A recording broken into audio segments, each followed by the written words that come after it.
Sisters in Science, Marie Curie, Bronia Deluska, and the Atomic Power of Sisterhood by Linda Elovitz Marshall and Anna and Elena Balbusso. Sisters in Science, Marie Curie, Bronia Deluska, and the Atomic Power of Sisterhood. And our dedications say to Gabriel, Naomi, Julia, Abigail, Lyra, Talia, Leah, Noah, Baruch, Ezra, Avia, Orly, Ellie, David, Sarai, because family is powerful. And then we dedicate this book to our beloved parents, Mom Albertina and Dad Ennio, who follow us from the sky with their infinite love. Marie and her older sister Bronia lived with their family in Warsaw, Poland. Their parents, both teachers, filled their home with music, stories, and science, but all was not well. Their mother and a sister, Zosa, died early of illness. Saddened, Marie and Bronia became determined to help others.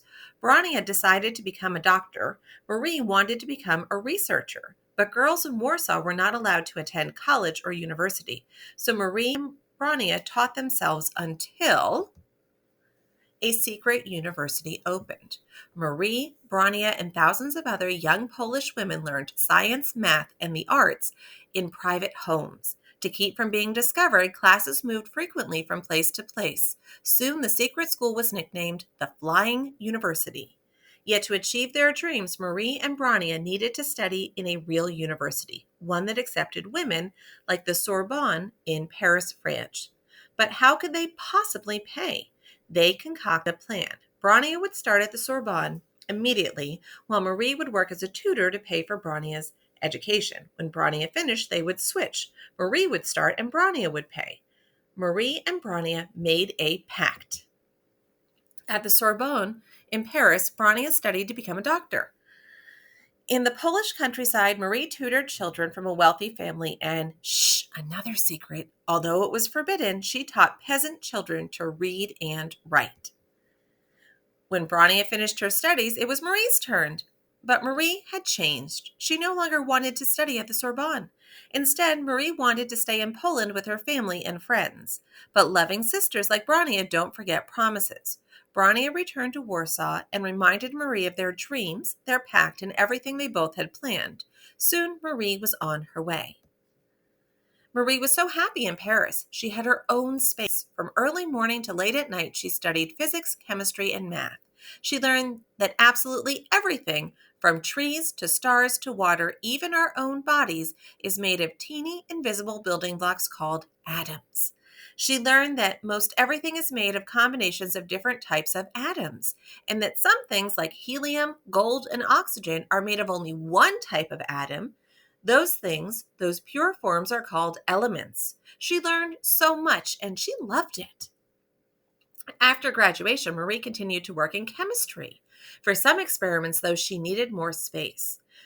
Bronia arranged for Marie to meet another scientist, Pierre Curie. Pierre had designed a measuring tool that, perhaps, Marie might find useful. He also had extra space in his lab. Pierre and Marie met. Soon, Pierre wanted to marry Marie. But Marie had promised to return to Poland and her father. How could she possibly marry Pierre and stay in France? And how could she possibly leave Pierre? They were in love. Bronia and her husband, both doctors and both from Poland, had the answer. They would return to Poland to be with their father and open a hospital there. Marie and Pierre married and pedaled away on their bicycle honeymoon. Back at work, Marie continued her research. She read about a scientist named Henri Becquerel, who studied an element called uranium. Becquerel discovered that bits of uranium kept in a dark drawer for days made a glowing image on photographic glass. The image was caused by radiation, rays of energy given off by the uranium. Marie was fascinated. She looked for other elements that gave off radiation. Soon she found radiation coming from an element called thorium.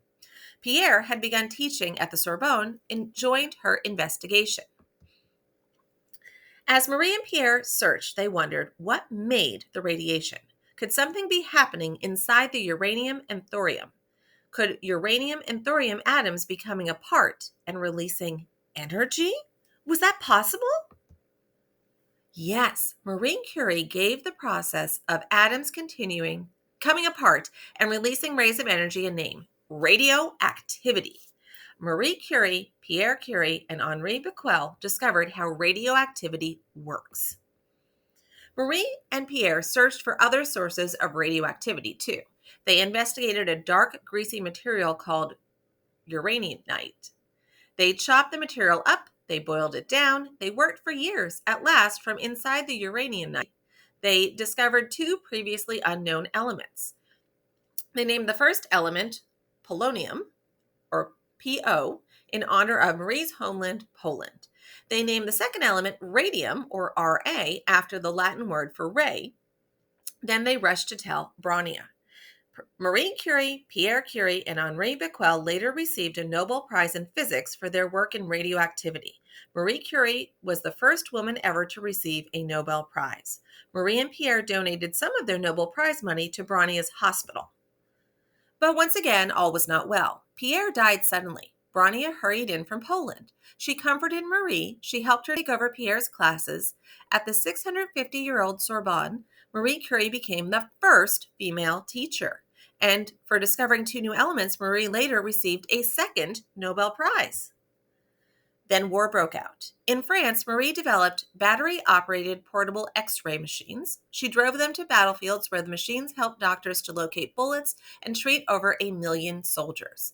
Meanwhile, in Poland, soldiers received treatment in the hospital opened by Brownia and her husband.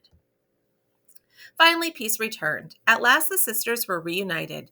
In Paris, Marie established the Radium Institute, now called the Curie Institute, for research and medical training and for treating people with cancer.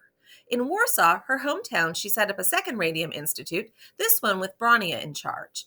All their lives, Marie and Brownia helped each other. They made a pact, honored it, and gave the world better ways to diagnose diseases, better ways to treat illnesses, and one of the world's best examples of the power of science and the power of sisters.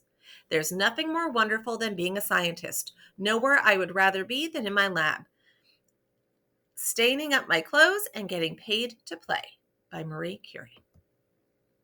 And there's a timeline and some of their works. And then on a personal note, in a way, it is because of Marie Curie that I began writing for children. I was in graduate school working toward my PhD in anthropology when an X-ray revealed a cancer.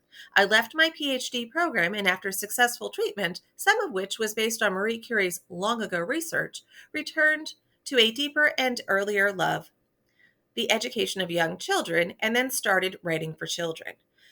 Mine and countless other lives have been improved by Marie Curie. Dr. Curie's discoveries provided the basis for much of our understanding of radioactivity and radiation, for atomic power to cancer treatments to nuclear-powered submarines and spacecraft. Many things in our lives are affected by Marie and Pierre's groundbreaking work. So the moment I heard from my friend Natasha Henry about the pact that Marie and her sister Brownia made, I knew I had to share the story of their special sisterhood with young people. Thank you, Natasha, for your guidance, research, and reading draft after draft. I hope that sisters everywhere will work together and each in her own way will help make the world a better place.